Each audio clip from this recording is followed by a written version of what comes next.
रामायणातील एक छोटासा भाग है। कहा जाता है कि जिस मनुष्य में प्रेम, त्याग और समर्पण की भावना हो, उस मनुष्य में राम बसते हैं। रामायण जीवन में जीने की सबसे उत्तम शिक्षा देती है। चारों भाइयों का प्रेम और त्याग एक दूसरे के प्रति अद्भुत, अभिनव और अलौकिक है। एक रात को माता कौशल्या जी को अपने महल की छत पर किसी के कदमों की आहट सुनाई देती। उनकी नींद खुल गई। पूछा, कौन है? मालूम पड़ा सबसे छोटी बहू यानी शत्रुघ्न जी की पत्नी श्रुतकीर्ति जी है। माता कौशल्या जी ने उन्हें नीचे अपने पास बुलाया। श्रुतकीर्ति जी आई, चरणों में प्रणाम कर खड़ी रह गई। माता कौशल्या जी ने पूछा, बेटी श्रुति, इतनी रात को अकेली छत पर क्या कर रही हो? क्या नींद नहीं आ रही? शत्रुघ्न कहाँ है? श्रुतकीर्ति जी आके भर आई। कौशल्या माँ की छाती से लिपट गई, बोली, माँ, उन्हें तो देखे हुए 13 वर्ष हो गए। सुनकर कौशल्या जी का हृदय कांप गया। तुरंत आवाज लगाई, सेवक दौड़े आए। आधी रात ही पालके तैयार हुई। आज शत्रुघ्न जी की खोज होगी। माँ चली, आप जानते हैं शत्रुघ्न जी कहाँ मिले? अयोध्या जी के जिस दरवाजे के बाहर भरत जी नंदीग्राम में तपस्वी होकर रहते हैं, उसी दरवाजे के भीतर एक पत्थर की शिला है। उसी शिला पर शत्रुघ्न जी अपनी बाह का तकिया बनाकर लेटे मिले। माँ शत्रुघ्न जी के सिरहाने बैठ गई। धीरे से बालों में हाथ फिराया तो शत्रुघ्न जी ने आंखें खोली। माँ उठे, चरणों में गिरे। माँ, आपने आने का कष्ट क्यों किया? मुझे बुला लिया होता। माँ ने कहा, शत्रुघ्न यहाँ क्यों? शत्रुघ्न जी की रुलाई फूट पड़ी। बोले, माँ, भैया राम जी पिताजी की आज्ञा से वन चले गए। भैया लक्ष्मण जी उनके पीछे चले गए। भैया भरत जी भी नंदीग्राम में है।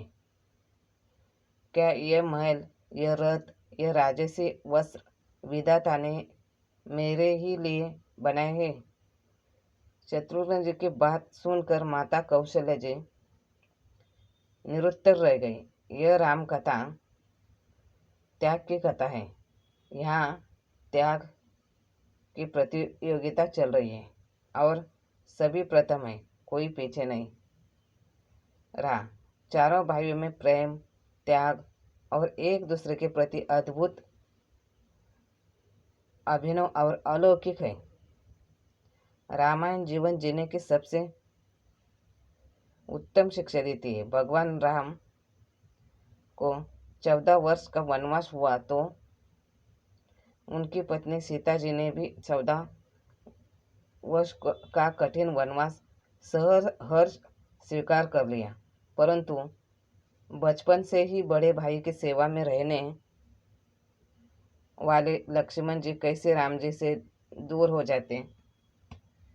माता सुमित्रा से वन जाने की आज्ञा लेकर जब लक्ष्मण जी पत्नी उर्मिला के कक्ष के ओर बढ़ रहे थे तो सोच रहे थे कि माँ ने तो आज्ञा दे दी, परंतु उर्मिला को कैसे समझाऊंगा, क्या बोलूंगा उनसे? यही सोच विचार करके लक्ष्मण जी जैसे ही अपने कक्ष में पहुंचे तो देखा कि उर्मिला जी हाथों में आरती का थाल लेके खड़ी थी। उर्मिला जी बोली, आप मेरी चिंता छोड़ो, प्रभु श्री राम की सेवा में वन को जाओ, मैं आपको नहीं रोकूंगी। मेरे कारण आपकी सेवा में कोई रुकावट ना आए। इसलिए साथ जाने की जिद भी नहीं करूँगी। जो बात कहने में लक्ष्मण जी को संकोच हो रहा था, परंतु उनके कुछ कहने से पहले ही उर्मिला जी ने उन्हें संकोच से बाहर निकाल दिया। वास्तव में यही पत्नी का धर्म है। पति संकोच में पड़े उससे पहले ही पत्नी उसके मन की बात जानकर उसे संकोच से बाहर कर दे। लक्ष्मण जी चले गए, परंतु 14 वर्ष तक उर्मिला ने एक तपस्विनी की भांति कठोर तपस्या तप किया।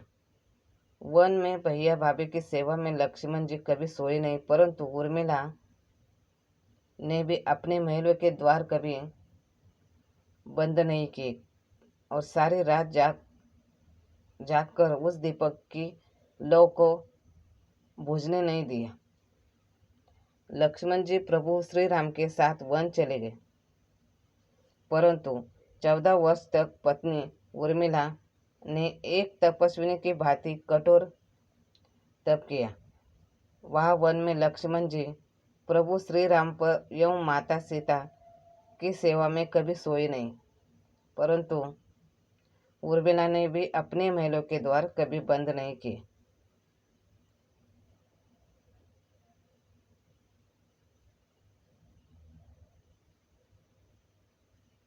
मेघनाथ से युद्ध करते हुए जब लक्ष्मण जी को शक्ति लग जाती है और हनुमान जी उनके लिए संजीवनी बूटी का पर्वत लेकर वापस लौट रहे थे, तो बीच में अयोध्या के ऊपर से गुजरने के दौरान भरत जी ने उन्हें देखकर कोई मायावी राक्षस समझा और उन्होंने हनुमान जी को बाण मार दिया, जिससे हनुमान जी गिर जाते हैं। तब हनुमान जी सारा वृत्तांत सुनाते हैं कि सीता जी को रावण हर ले गया, लक्ष्मण जी युद्ध में मूर्छित हो गए हैं। यह सुनते ही कौशल्य जी कहते हैं कि राम को कहना कि लक्ष्मण के बिना अयोध्या में पैर भी मत रखना, राम वन में ही रहे। माता सुमित्रा कहती है कि राम से कहना कि कोई बात नहीं, अभी शत्रुघ्न है, मैं उसे भेज दूंगी। मेरे दोनों पुत्र राम सेवा के लिए ही तो जन्म है। माताओं का प्रेम देखकर हनुमान जी की आंखों से अश्रुधारा बह रही थी, परंतु जब उन्होंने उर्मिला जी को देखा तो सोचने लगे कि यह क्यों एकदम शांत और प्रसन्न खड़ी है। क्या इन्हें अपने पति के प्राणों की कोई चिंता नहीं? हनुमान जी पूछते हैं, देवी आपकी प्रसन्नता का क्या कारण है? आपके पति के प्राण संकट में है। सूर्य उदय होने ही कुल का दीपक बुझ जाएगा। उर्मिला जी का उत्तर सुनकर तीनों लोगों का कोई भी प्राणी उनकी वंदना किए बिना नहीं रह पाएगा। उर्मिला जी बोली, मेरा दीपक संकट में नहीं है, वो बुझ ही नहीं सकता। रही बात सूर्योदय की, तो आप बेशक कुछ दिन अयोध्या में विश्राम कर लीजिए, क्योंकि आपके वहाँ पहुँचते बिना सूर्य उदित हो ही नहीं सकता। आपने कहा कि प्रभु श्री राम मेरे पति को अपने गोद में लेकर बैठे हैं। जो योगेश्वर प्रभु श्री राम की गोद में लेटा हो, काल उसे छू भी नहीं सकता। यह तो वो दोनों की लीला कर रहे हैं। मेरे पति जब से वन गए हैं तब से सोए नहीं हैं। उन्होंने न सोने का प्रण लिया था, इसलिए वे थोड़े देर विश्राम कर रहे हैं, और जब भगवान की गोद मिल गई तो थोड़ा विश्राम ज़्यादा हो गया। वे उठ जाएंगे और शक्ति मेरे पति को नहीं लगी है, शक्ति तो प्रभु श्री राम जी को लगी है। मेरे पति कि हर श्वास में राम है, हर धड़कन में राम है, उनके रोम रोम में राम है, उनके खून के बूंद बूंद में राम है। और जब उनके शरीर और आत्मा में ही सिर्फ राम है तो शक्ति राम जी को ही लगी, दर्द राम जी को ही हो रहा है। इसलिए हनुमान जी, आप निश्चित होके जाइए, आपके वहाँ पहुँचते बिना सूर्य उदित नहीं होगा। राम राज्य की नींव राजा जनक जी की बेटियां ही थी, कभी सीता तो कभी उर्मिला। राम राज्य की नींव जनक की बेटी भगवान राम ने तो केवल राम राज्य का कलश स्थापित किया, परंतु वास्तव में राम राज्य इन सब के प्रेम, त्याग, समर्पण, बलिदान से ही आया। लक्ष्मण जैसा भाई हो, कौशल्य माई हो, स्वामी तुम जैसा मेरा रघुराई हो, नगरी हो अयोध्या से रघुकुल जैसा घराना हो, चरण हो राघव के जहाँ मेरा ठिकाना हो त्याग भरत जैसा, सीता जैसी नारी हो, लव कुश जैसे संतान हमारी हो, श्रद्धा हो श्रवण जैसे, सब्र से भक्ति हो, हनुमत के जैसी निष्ठा और शक्ति हो। जय श्री राम। धन्यवाद।